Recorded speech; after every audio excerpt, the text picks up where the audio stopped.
Hey everyone. So today I thought I would play a Blitz game and then analyze it after and see if we can learn anything from it, and hopefully the game will be exciting too. I am very sorry for not uploading more recently, but I blame John completely because he's done some streaming himself, but he's been too lazy to upload, whereas I've actually been out and about, so I've been too busy to play any chess whatsoever. But yeah, I was thinking maybe I should do some videos on different openings that I play, and just like play a Blitz game, then analyze it, and maybe you can, if you like the opening, you can do some extra research into it, and I can maybe provide some links in the comments, so you can learn from it. So I literally have no idea what opening I'm gonna play, but I'll just see what happens. Okay, so I'm black against a 2156. And I'm playing the St. George.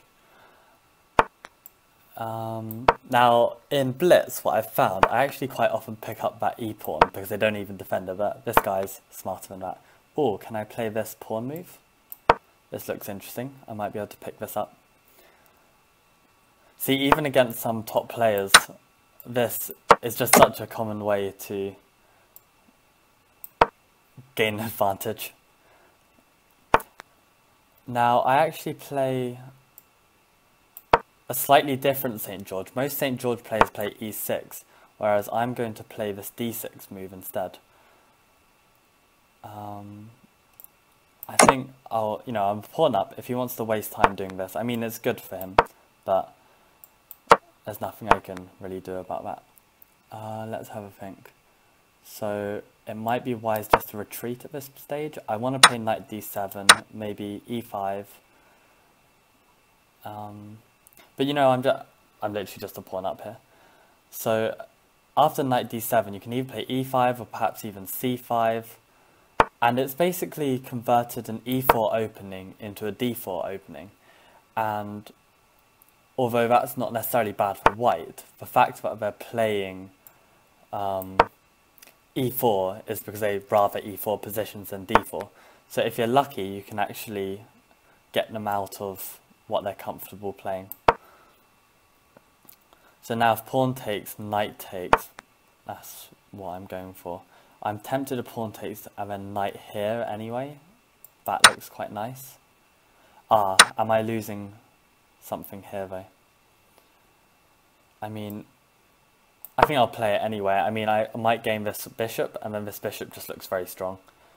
I might lose my pawn back, but if I take this, now he's got isolated pawns and weaknesses if he takes back with the pawn, like so. Now, what do I play? I'm tempted to even just push. Does that work? Probably not. That will give myself a weakness as well. If I take though, rook takes. I've got to be careful of this pawn. Okay, let's get rid of that so this pawn is no longer being attacked. Now, okay, he's coming down here quite quickly. Maybe I didn't judge this. Oh, okay, I've got a bishop on pre.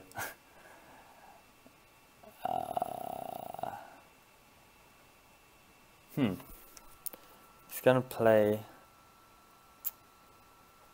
Okay, I think I can get away with this just about. If rook down here, then rook b8. And then knight here. But then I'm back rank mating, so. Maybe even rook here then, with the idea of back rank mate. I think that works. If rook takes, rook checkmate. If queen takes, rook takes, checkmate. And now he has to respond to this. And I'm getting rid of his powerful rook that was on the 7th. And now I have a nicer pawn structure and a material up. Now I kind of want to mate him on this square. I'm tempted to go knight here, knight here. Okay, he's blocked that. Okay, let's play something like this. Bit obvious. I'm hitting this pawn if this knight moves. This knight is a very strong piece, actually. But I blocked my bishop in, so maybe that wasn't smart. Oh, I've got no time. Why does this always happen? Okay, start to move quickly. Where should I put my pieces? Okay, let's take that off. Place on a central square? I'm not too sure. I want to try and win this actually. That's a weakness. Maybe play e6 first to remove that getting taken so my queen is a bit more free. Now I'm threatening to win this. Hit this pawn as well. Damn it, I'm going to lose on time at this rate.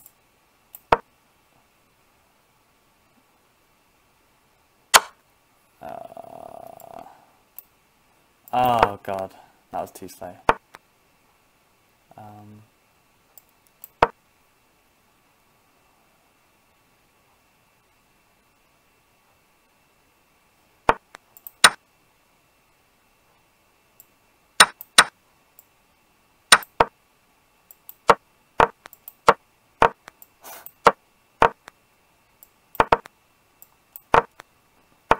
Yeah, this is...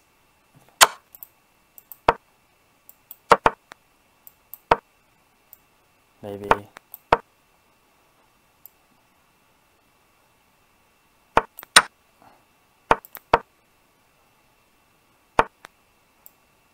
I don't know.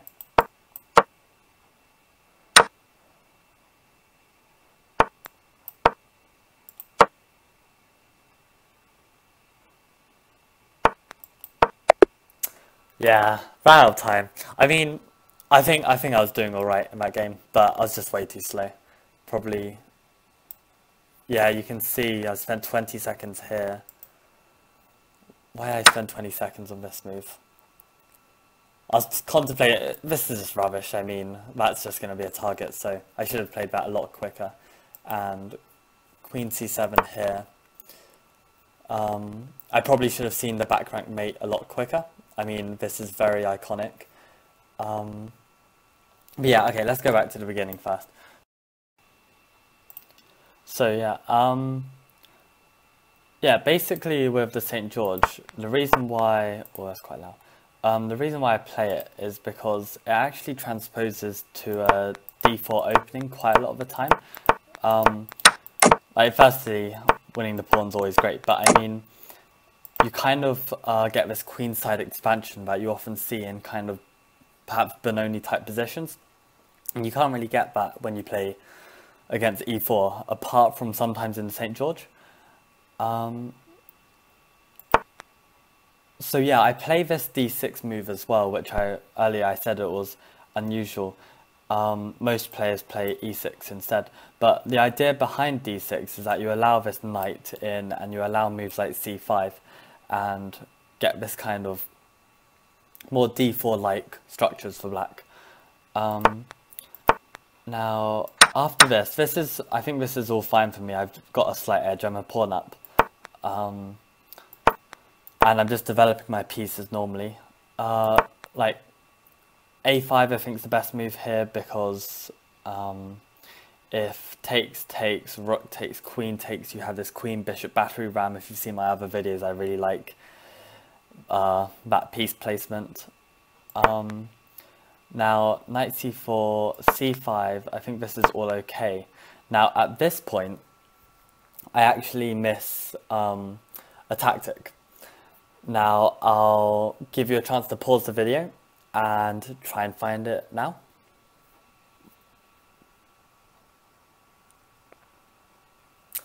So, congrats if you saw it. It's quite a simple tactic and the answer is simply d5 exclamation mark.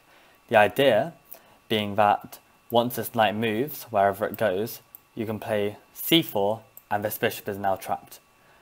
And, you know, I really should be looking out for these things, like this bishop often gets trapped. The number of games I've played, I don't know if you even watched my video, but Callum Brewer, like move 8, like his bishop was, this white square bishop on this square trapped in a similar way.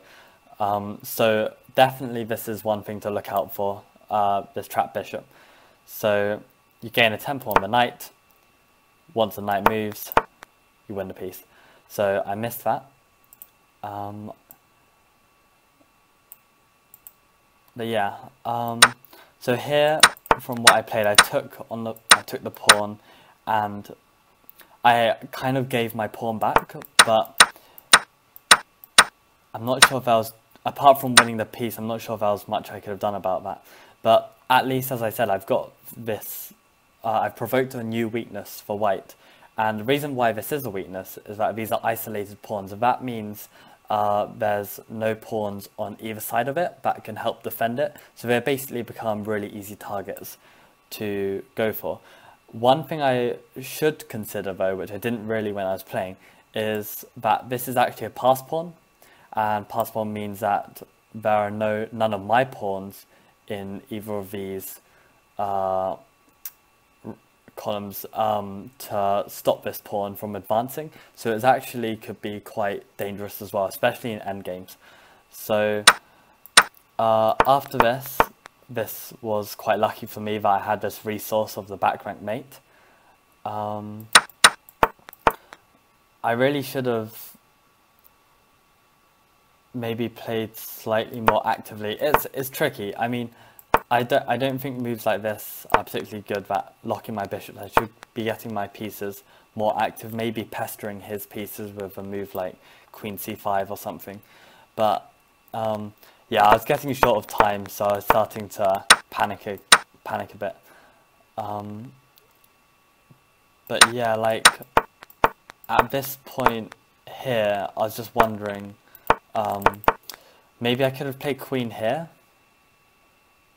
The idea being, if queen here, then I've got this, which looks like it wins the knight. I haven't checked this position on the computer, so I'm not sure. But maybe just simply after queen here, you've got a move like this. And if pawn on, then knight here guards the queen. And then you've got this pass pawn, and I'm not sure who's this better for. Oh, I don't know. I mean, I think this pawn can be stopped, but then this knight could also check you and stuff. I think I'd probably rather be white here, actually, with this pass pawn if the queens come off. But yeah, I think as black, you'd want to keep the queens on to try and win these before swapping off, or try and win one of them at least. Let's go back. So yeah. I tried to attack these weak pawns, but he defended it quite well. Just thinking here, is there anything I could have done? I'm not too sure. Just thinking here, is any better?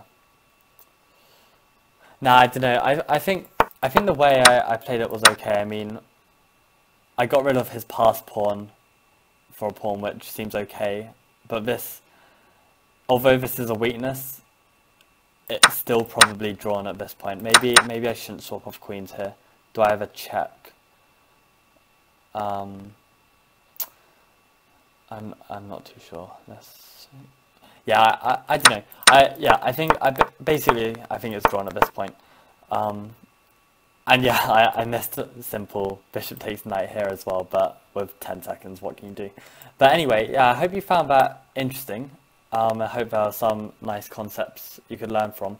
And yeah, I think definitely in Blitz and Bullet, the St. George A6 on move 1 against e4 is quite a strong response, because you can really undermine the center very quickly. And as you see, even 2100s, they can mess up and just play a silly move like this. Like, I think they're supposed to at this point play queen e2. But you get, I mean, after here, or like here, castles, knight here, c5, you get quite nice positions.